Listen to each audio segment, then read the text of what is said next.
Declare comigo assim, ó. Perto quero estar,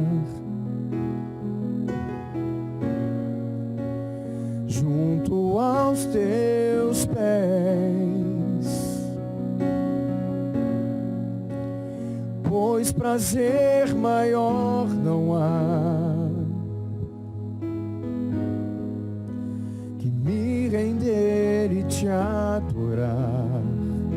Diga isso para o Senhor Jesus nessa noite. Tudo que há em mim, quero te ofertar,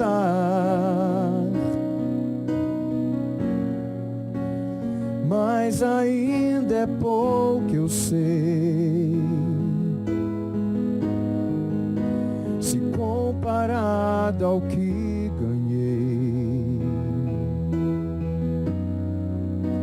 Não sou apenas servo, teu amigo me tornei. Declare para ele: te louvarei. Não importam as circunstâncias, adorarei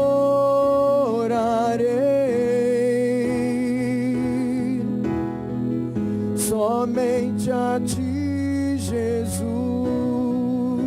Declare mais uma vez a ele: te louvarei, te louvarei.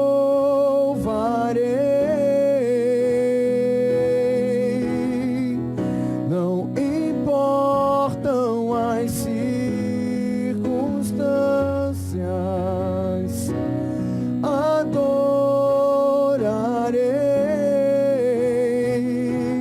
somente a ti, somente a ti, Jesus. Declare: perto quero estar, perto quero estar,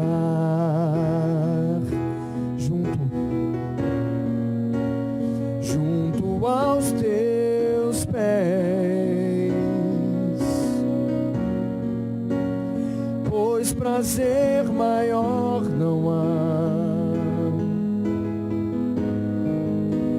que me render e te adorar.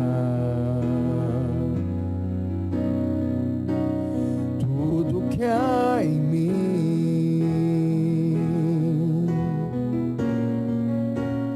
quero te ofertar,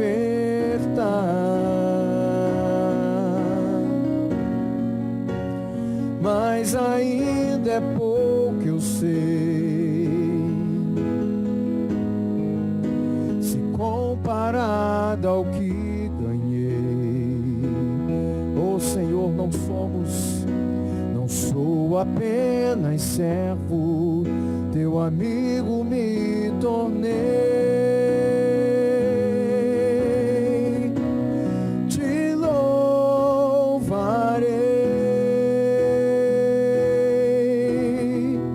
Não importam as circunstâncias, adorarei.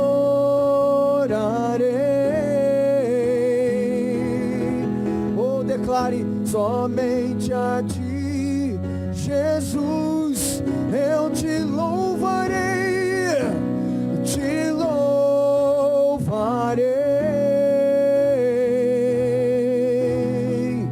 Não importam as circunstâncias, adorarei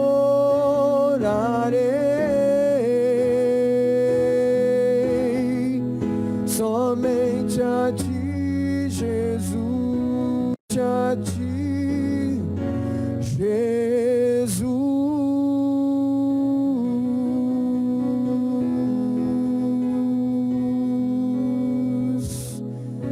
Aleluia, glória a Deus, Deus é bendito. Eu quero convidar os irmãos a abrir a sua Bíblia aí, em Êxodo, capítulo 12, versículo 37 e versículo 38. Êxodo 12, 37 e 38. né? Não vou pregar sobre praga não, irmão, né? É mais uma praga que está vindo, não vou pregar sobre isso não. Eu quero falar sobre a vida de um homem e a vida de um povo que tiveram incertezas, mas foram tremendamente abençoados por Deus na caminhada. Êxodo capítulo 12, versículo 37 e versículo 38, está sendo projetado aí atrás de mim. Eu não consigo ver bem, mas aqui eu vou ler para vocês. Os israelitas foram de Ramsés até Sucote. Havia cerca de 600.000 homens a pé, além de mulheres e crianças. Grande multidão de estrangeiros de todo tipo seguiu com eles. Vou ver se eu consigo um apoio para domingo, irmão. Meu computador não ficar aqui embaixo. Ficar mais bonitinho, né? Tudo chique aqui na casa do pastor Marcelo, irmão. E eu venho aqui de qualquer jeito. Vai lá. Diz assim: quando o faraó... não, se botar, não precisa não. Se botar mais embaixo, eu vou ficar olhando para baixo. Aqui tá tranquilo. Obrigado.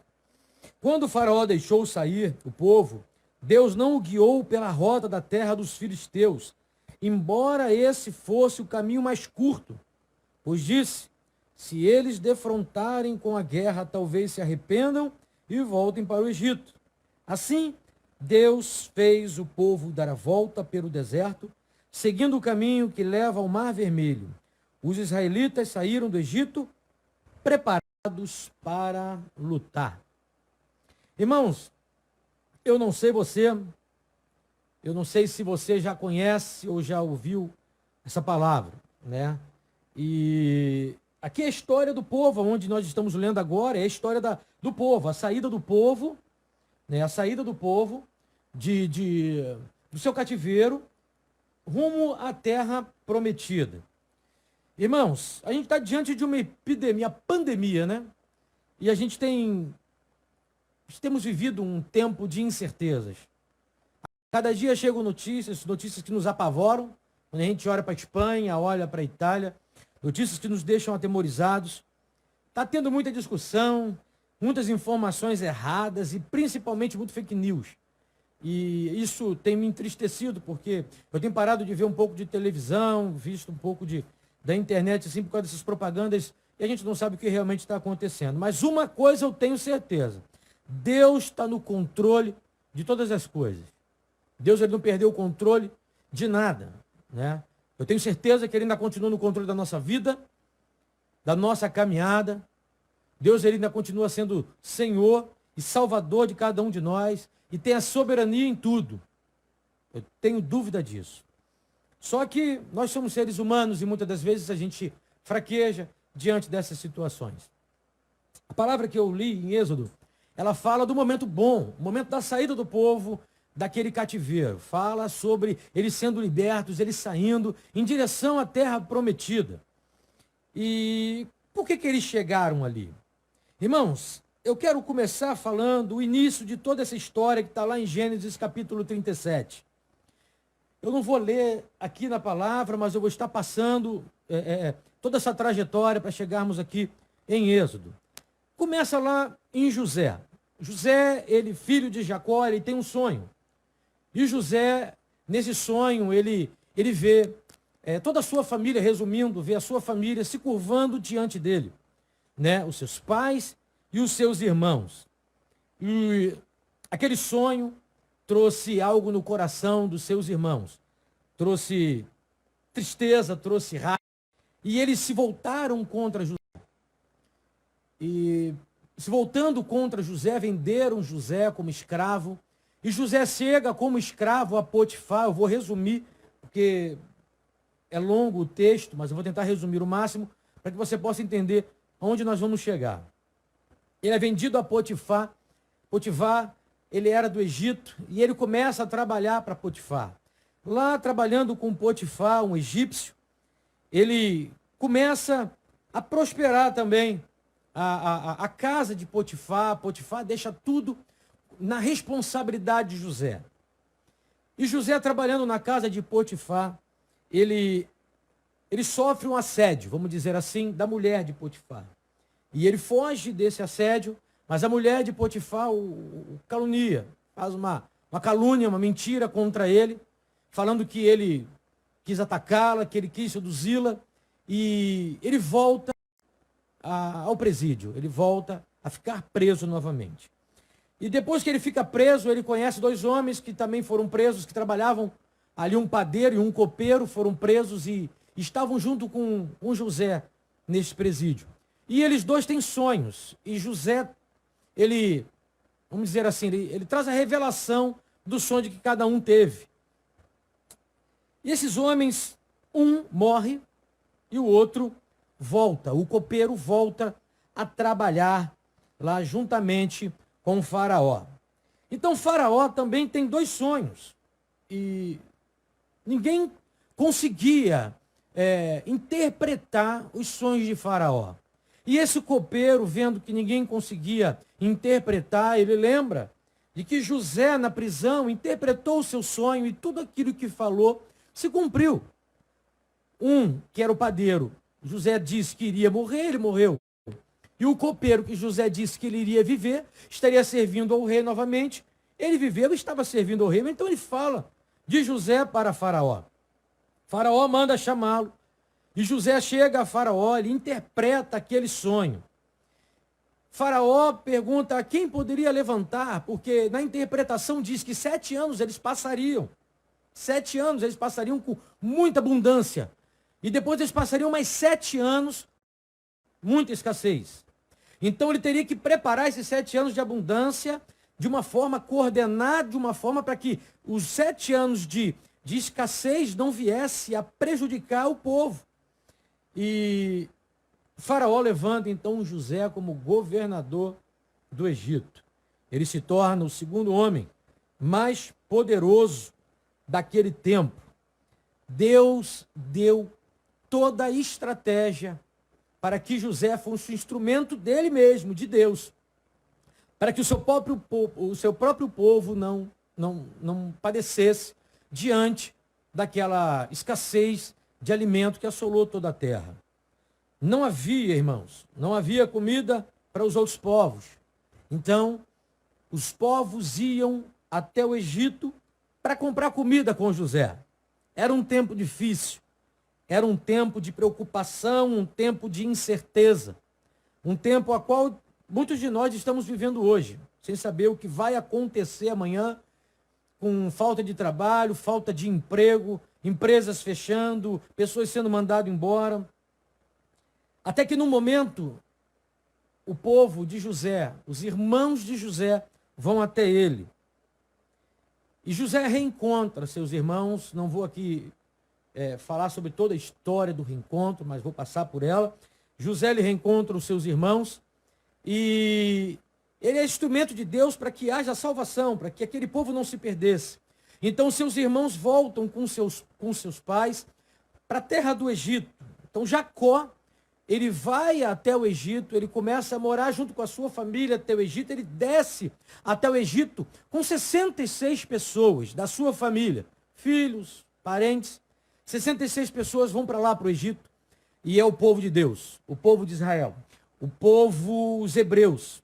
Você pode ler lá em Gênesis 46, no versículo 26, 66 pessoas desceram ao Egito, mais os 4 que tinham da família de José, 70 pessoas que estavam ali como hebreus, né? O povo de Israel. Irmãos, ao longo desses 430 anos que o povo ficou lá aprisionado, irmãos, esse povo se multiplicou, esse povo cresceu numericamente de forma sobrenatural. Multiplicou muito, encheu aquela terra, se tornou uma grande nação. Essa era a promessa de Deus para Abraão. Deus deu uma promessa a Abraão, ele não podia, Sara não podia ter filhos, ele fala que através dele uma grande nação iria nascer. E ali estava se cumprindo essa palavra. Diante de tanta dificuldade, diante de tanta luta, Deus fez com que o povo dele não perecesse, ele guardou. E diante de tanta perseguição, diante de tantos problemas, aquele povo iria crescendo. Essa era a promessa de Deus para Abraão, que estava se cumprindo ali no tempo de Jacó e de José. O tempo passa. Lá em Êxodo, capítulo 1, versículo 6, diz que José, todos os seus irmãos e aquela geração morre. eles morrem. E a cada dia mais, aquele povo ia crescendo. Então, em Êxodo 1, versículo 8, sobe um novo rei, um novo faraó, que não conhecia nada sobre José. Aquilo que era importante, irmãos, acaba sendo esquecido. A mudança, ela chega. Era um novo tempo para aquele povo. O novo rei, ele olha e fica preocupado pela quantidade de gente que tinha o povo de Israel. Ele olha para aqueles hebreus e fala, meu Deus, eles são uma grande nação. Olha o tamanho daquele povo, eles são maiores e mais fortes que nós. Precisamos fazer algo para poder dominar aquele povo. Então eles começam a ficar preocupados do povo hebreu se juntar com um povo inimigo e se levantar contra o Egito, fazendo com que eles perdessem um domínio naquela época. Porque aonde eles estavam localizados era da fronteira, também não entrando nos detalhes, era um local longe, era fronteira, então eles poderiam se juntar a outros povos e se levantar isso na cabeça daquele novo rei. Poderiam se juntar contra os inimigos e se levantar contra o povo egípcio.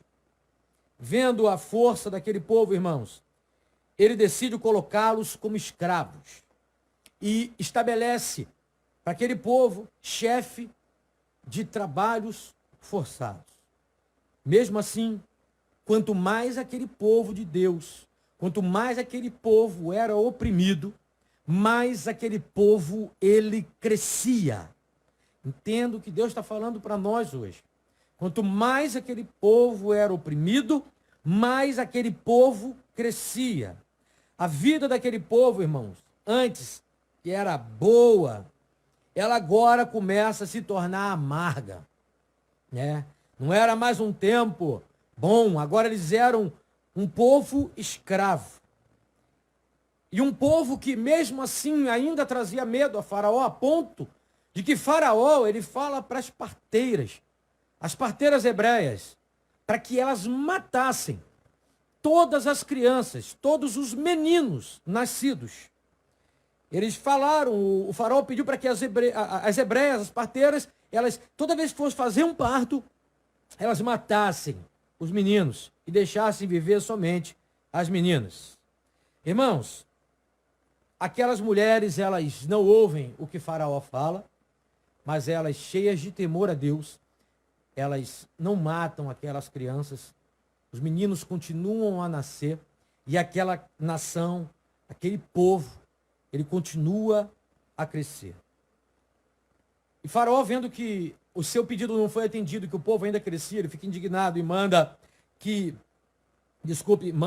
os egípcios jogassem no Nilo, no rio Nilo, os meninos, os recém-nascidos, jogassem essas crianças naquele rio, matassem aquelas crianças recém-nascidas. E é nesse momento, no meio de uma grande perseguição, que nasce o libertador do povo. Moisés, ele nasce no momento de grande perseguição do povo de Deus. Moisés nasce e sua mãe, preocupada, vendo aquela criança linda, com medo de que ele morresse, ela pega e esconde o seu filho Moisés.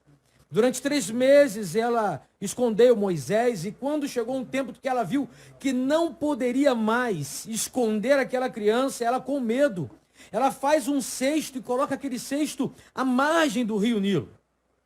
E aquele cesto com aquela criança na margem do rio Nilo está ali parado, e a filha de Faraó vai se banhar.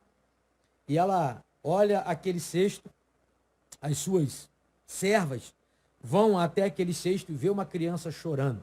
Quem não se quebranta diante de um choro de uma criança, né, irmão? Todos nós. E ela fica com pena daquele bebê, e ela pega aquela criança para criar.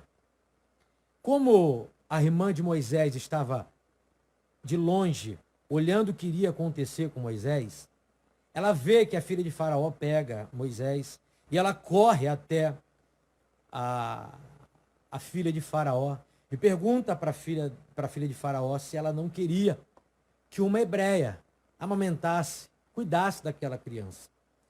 E ela falou que poderia chamar uma mulher, ela aceitaria chamar uma mulher hebreia para amamentar e cuidar daquela criança. Então, a própria irmã de Moisés vai até a sua própria mãe, a mãe de Moisés, e chama a sua própria mãe para amamentá-lo, para cuidar daquela criança. E o mais interessante, irmão, é que ela aceita, ainda fala que vai pagar um salário. Então a mãe de Moisés fica responsável de cuidar do seu próprio filho, de amamentá-lo. Irmãos, eu vejo o cuidado de Deus diante de tanta perseguição, diante de tantos problemas que se levantam. Eu vejo o cuidado de Deus nos mínimos detalhes, em todas as áreas da nossa vida, irmãos. Eu vejo o cuidado de Deus mesmo diante de um caos que está instalado. Estava instalado um caos naquele momento, está instalado um caos no momento de hoje, no nosso Brasil, na nossa nação e em tantas outras nações. Eu olho para a vida de Moisés, para sua mãe, e eu vejo a mãe de Moisés, de repente, chorando, colocando aquela criança, Moisés, dentro de um cesto, colocando dentro da água, não sabendo o que iria acontecer, com certeza com o coração triste, com o coração pesado e abatido. Mas eu vejo as orações daquela mulher sendo respondidas. Quando menos ela esperava, a resposta de Deus chega. A mãe vai viver na casa de Faraó, amamentando o seu próprio filho e ainda seria paga para fazer isso. Irmãos, olha o poder de Deus, olha a ação de Deus na vida de Moisés para que o propósito dele se cumpra. Moisés cresce, se torna um adulto. Em um momento ele fica irado, indignado, vendo um egípcio batendo num hebreu. E ele acaba matando esse egípcio. E por medo do faraó, ele foge e vai para as terras de Midian. Lá ele constitui família, lá ele vai passando mais um tempo como pastor. E depois de um tempo, Moisés pastoreando o rebanho do seu sogro, Jetro, ele tem um encontro com Deus no Monte Horebe, lá na sarça, quando ela pega fogo. Muitos de nós conhecemos essa passagem, já vimos por filmes. Moisés, ele tem um encontro com Deus naquele lugar, e naquele lugar Deus chama Moisés para libertar o povo hebreu da escravidão. Deus chama Moisés para ser um instrumento de Deus, para mudar a história daquele povo. Moisés vai lá, se apresenta ao povo, o povo não acredita nele, o povo não acredita que Deus está o enviando. Ele tem algumas manifestações sobrenaturais de Deus através da vida dele para que o povo pudesse crer. O povo começa a acreditar e através da vida de Moisés, Deus lança 10 pragas no Egito. A última praga mata os primogênitos, o filho de Faraó morre, ele fica abalado emocionalmente e ele libera aquele povo. Aí a gente chega, irmãos, em Êxodo capítulo 12, versículo de número 37, aonde diz que aquele povo foi liberto e havia em torno de 600.000 homens, fora mulheres e crianças. Olha o tamanho desse povo. Olha o tamanho dessa nação que estava aprisionada e agora estava liberta. Aquele povo que havia passado muitos anos vivendo como escravos, agora estava livre. Estava livre. Vivendo um novo tempo, vivendo um tempo que ainda não haviam experimentado na vida deles. Nós estamos passando por esse tempo também. Estamos vivendo um tempo que a gente ainda não experimentou. Um tempo de estarmos em casa, com tantos compromissos, tantas dificuldades, tantas contas para pagar, mas um tempo de estarmos em casa, parados, muitos de nós, sem saber nem o que fazer. Aquele povo, irmãos, estava passando por um novo tempo. E Tudo que é novo traz medo. Tudo que é novo traz medo. Tudo que é novo, muitas das vezes, nos traz preocupação, nos traz insegurança e nos paralisa. Aquilo que é novo, muitas das vezes, faz uma bagunça na nossa vida. E nesse momento, irmãos, que o povo sai da terra da escravidão e começa a caminhar para a terra prometida, eu vejo algo que conforta nossos corações nesse momento de um tempo novo. É que em todos os momentos da caminhada daquele povo, o principal é que eles estavam sendo guiados e acompanhados por Deus. A palavra diz que durante o dia, Deus ele estava como uma nuvem daquele povo até a terra prometida. Um tempo de incerteza, muitas das vezes, no coração e na mente deles. Um momento que eles nunca tinham passado. Um momento que era novo para eles. Mas Deus estava mostrando que ele era real na vida daquele povo. Estava mostrando que ele estava ali acompanhando eles de dia e de noite, que não iria abandoná-los. E é assim nos dias de hoje. É assim nos dias de hoje. Deus ele continua. Cuidado, não temos mais alguém ao nosso lado. Você pode ter perdido, de repente, o emprego. E você pode hoje não estar vendo, né, a segurança do seu trabalho. A sua empresa pode ter fechado e você pode estar na sua casa.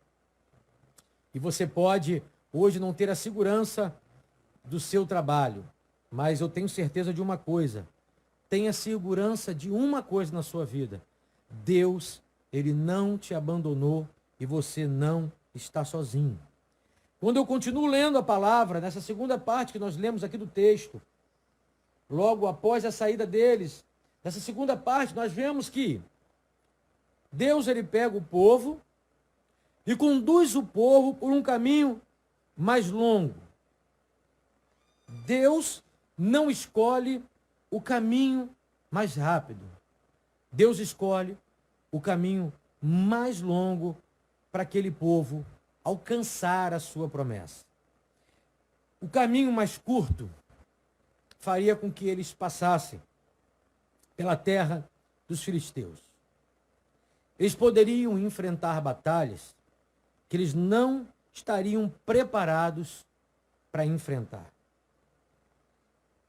E uma outra coisa, além dessas batalhas que eles poderiam enfrentar com outros povos e também com os filisteus, esse caminho mais curto, ele era um caminho usado pelo exército, os militares egípcios.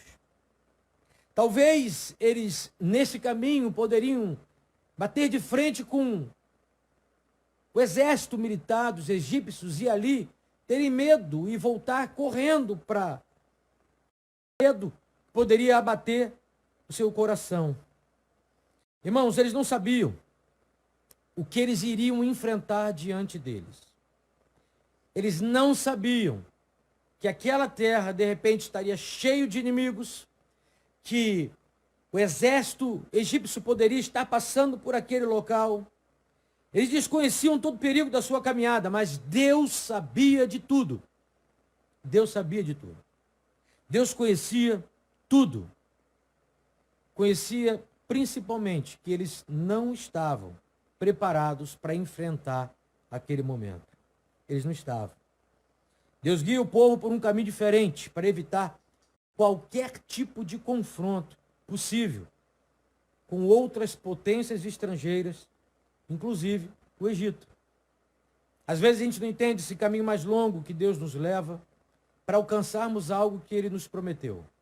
Uma promessa, algo de Deus para a nossa vida. A gente pode não entender esse momento, esse quadro que o Brasil e o mundo está passando, mas eu tenho certeza de uma coisa: Deus continua no controle de todas as coisas. Ainda continua ou caiu a rede? Ainda continua? Amém.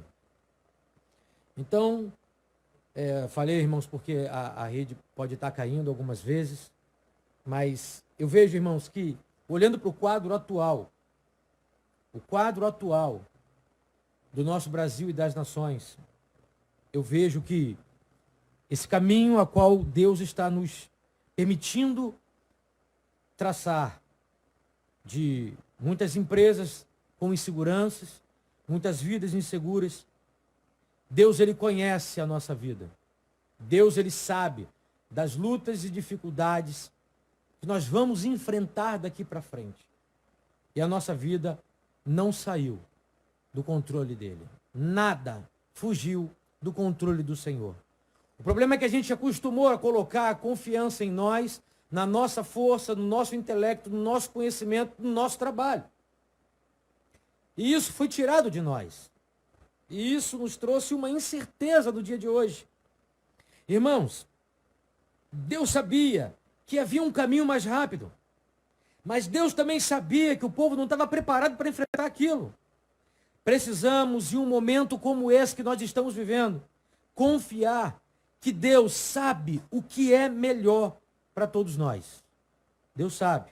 Não podemos deixar o medo e a incerteza tomar conta da nossa vida. Quando a gente vai lá em Êxodo capítulo 13, versículo 21 e versículo 22, diz que Deus não se afastava do povo nem de dia e nem de noite. Ele estava presente em todos os momentos, irmãos. Todos os momentos. O povo não estava abandonado, o povo não estava deixado por conta. Não. Deus estava presente. Ele estava presente na nuvem e também estava presente lá na coluna de fogo. Mas, em um momento, aquele povo se vê encurralado. Aquele povo se vê diante de um mar vermelho na frente e o exército de Faraó atrás, para matá-los e levá-los presos. Mesmo depois de tantos milagres, mesmo depois de tanta manifestação de poder, o povo ainda continua murmurando, mostrando que ainda não confiava em Deus. E assim somos nós, irmãos. A gente já passou por tantas dificuldades, você que está me ouvindo já passou, de repente, por problemas de enfermidade, já passou por problemas financeiros terríveis, já passou por problemas na sua família, na sua casa, no seu trabalho, por conta de desemprego. Já passou por tanta coisa e até aqui o Senhor te ajudou, te sustentou, te livrou. E mesmo assim, nós continuamos a murmurar, continuamos a não enxergar as manifestações sobrenaturais de Deus na nossa vida lá atrás. Não conseguimos ver o cuidado de Deus lá atrás. E a gente só consegue olhar para a circunstância e achamos que Deus perdeu totalmente controle. Lá em Gênesis 14, versículo 12, o povo começa a falar. Eu quero ler aqui. Olha o que o povo fala, irmãos. Já tínhamos dito a você no Egito, deixe-nos em paz, seremos escravos dos egípcios. Antes ser escravos dos egípcios do que morrer no deserto. Irmãos, eles começaram a relembrar quando eles rejeitaram, no começo, a missão de Moisés. Acusaram Moisés de estar enganando eles, porque Moisés tinha levado eles para uma armadilha, que eles iriam morrer. E eu vejo a atitude daquele povo, a nossa atitude. A atitude daquele povo, ela revela a nossa natureza humana, irmão.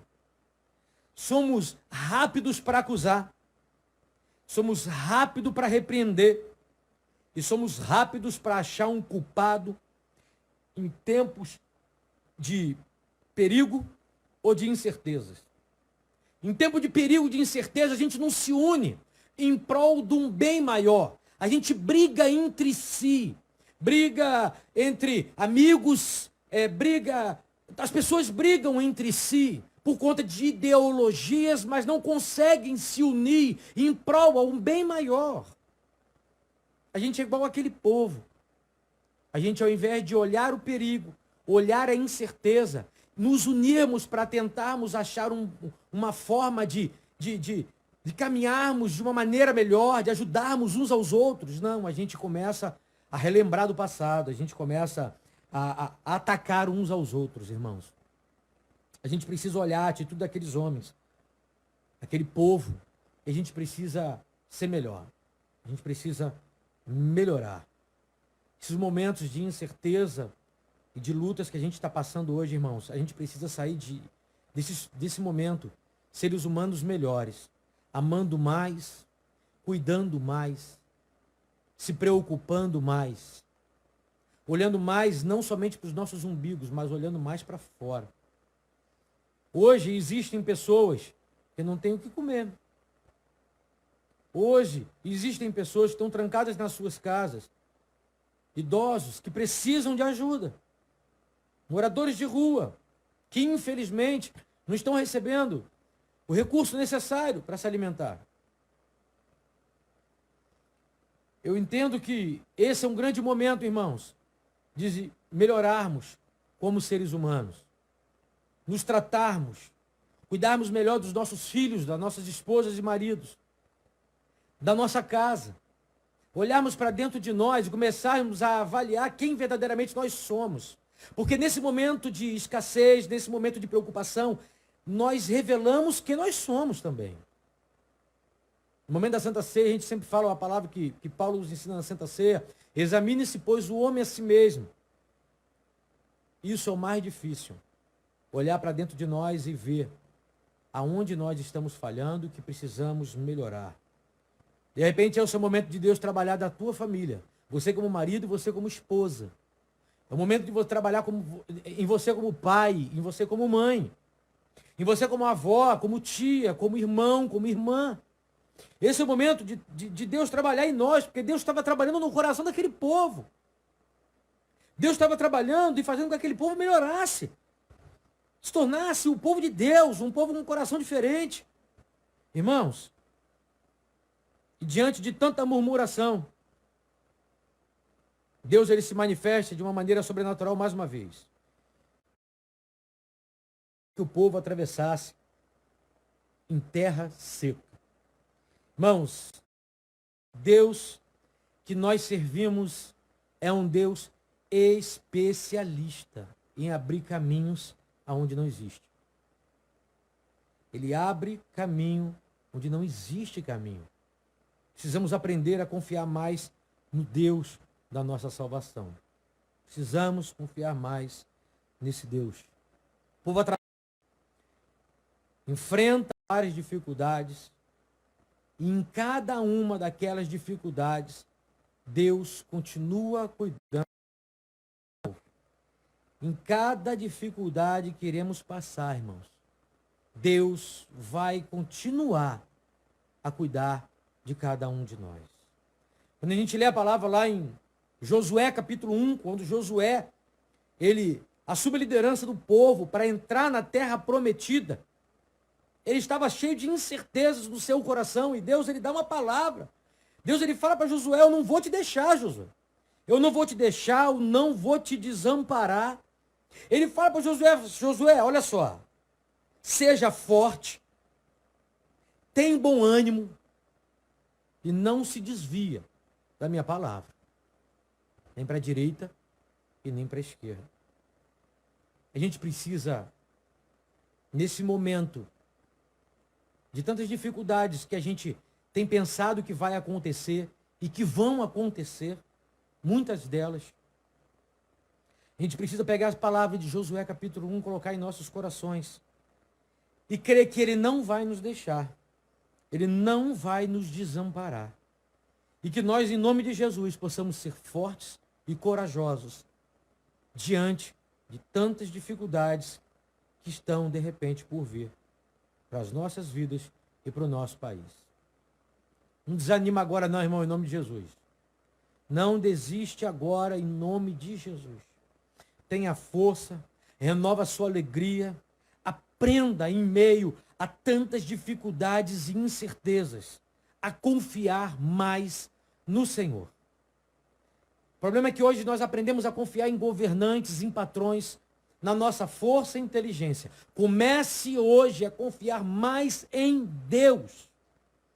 Durante a caminhada do povo pelo deserto, irmãos, Eles reclamaram de falta de água, de falta de comida, reclamaram por causa de tudo, irmãos.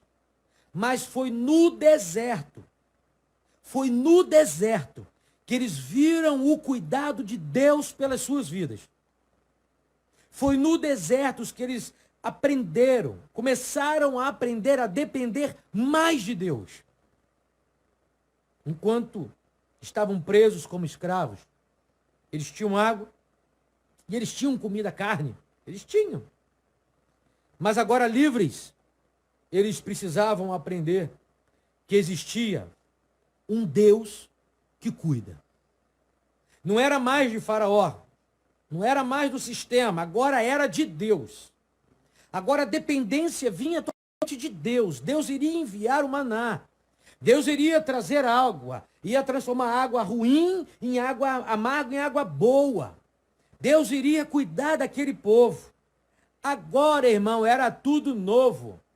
Nova rotina, novo tempo, tudo novo. Mas algumas vezes, por conta da incerteza, eles chegaram a desejar retornar para a escravidão. Não deixe que nesse momento de incerteza você tenha dúvidas no seu coração que te façam voltar ao tempo de escravidão. O que te escravizava antes de você estar dentro da sua casa? Era o seu trabalho? Era a correria do seu dia a dia? De repente tudo isso te escravizava, tirava a tua paz, o controle, te fazia perder. E hoje Deus está te colocando no momento de paz, para que você possa ter paz nele, confiar nele, somente nele. Ele te tirou daquela escravidão para trazer você de volta para o centro da sua vontade. Irmãos, muitos de nós hoje podem estar pensando em voltar para aquele tempo de escravidão. Muitos de nós que já recebemos Jesus como Senhor e Salvador de nossas vidas, já fomos libertos da escravidão, como eu também já fui. No domingo eu quero falar um pouco também do meu testemunho, como eu já fui, como dependente químico durante 15 anos, escravo das drogas. 15 anos, escravo das drogas, achando que era livre, escravo da prostituição, escravo do álcool. Eu falava que tinha liberdade, mas eu não tinha liberdade, que eu não podia ficar longe da droga, não podia ficar longe do álcool, não podia ficar longe da prostituição. Então aquilo que me prendia era a droga, o álcool e a prostituição. E hoje eu vivo livre em Cristo. Essa liberdade que me traz diante de Cristo, por conta de uma graça que me alcançou. Essa liberdade que eu tenho hoje de escolher. E quando eu tenho essa oportunidade de escolher, eu não escolho aquilo que me aprisionava, mas eu escolho Jesus Cristo. Foi aquele quem me libertou. Irmãos, hoje estamos sendo desafiados a confiar no Senhor. O trabalho de muitos foi tirado, o comer, o se vestir por conta do nosso trabalho está ameaçado. Esse aparente governo que temos das nossas vidas está ameaçado, irmãos. Precisamos entregar o governo da nossa vida na mão do Senhor. Agora é o tempo de você entregar todo o governo na mão dele. Tira o governo de você mesmo e entrega para ele. Eu quero que você leia, se você puder, abrir a sua Bíblia, eu já estou terminando. Jeremias capítulo 29, versículo 11 ao versículo 13.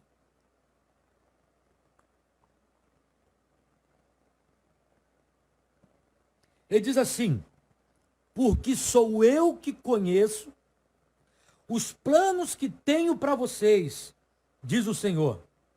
Planos de fazê-los prosperar e não de lhes causar dano. Planos de dar-lhes esperança e um futuro.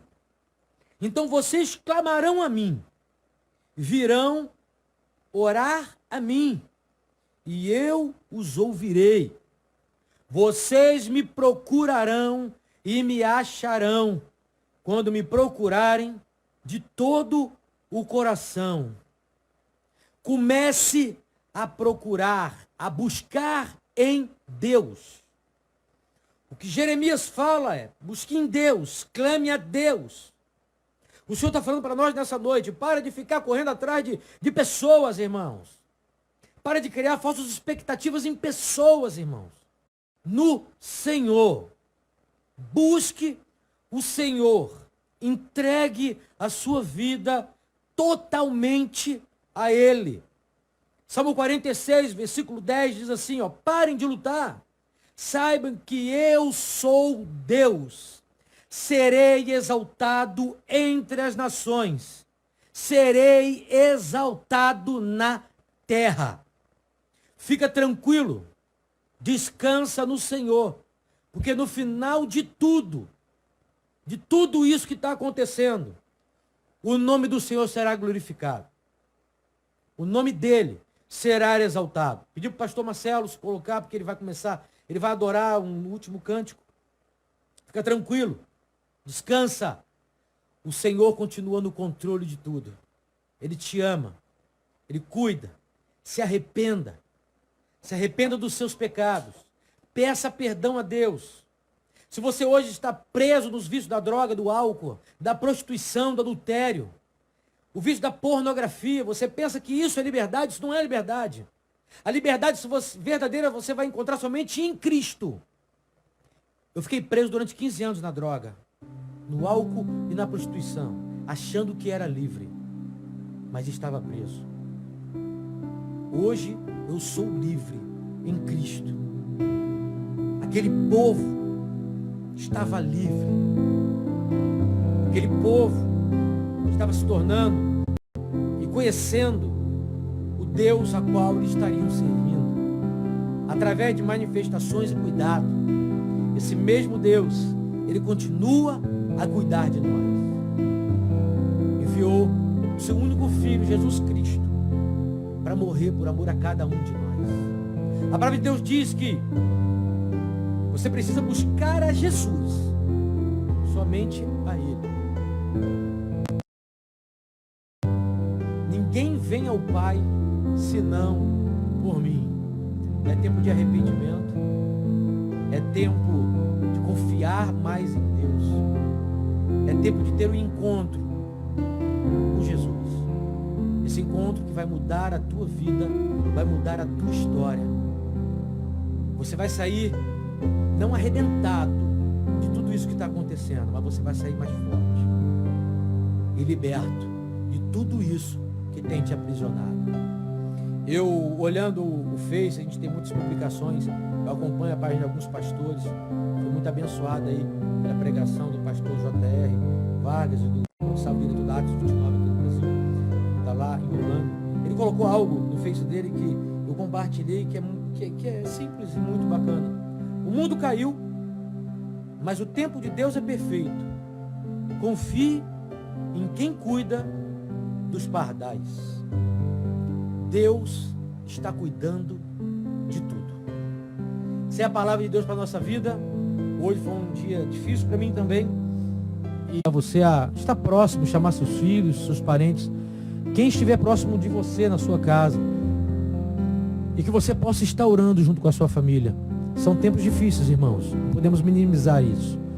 Mas também não podemos minimizar o Deus a qual nós servimos.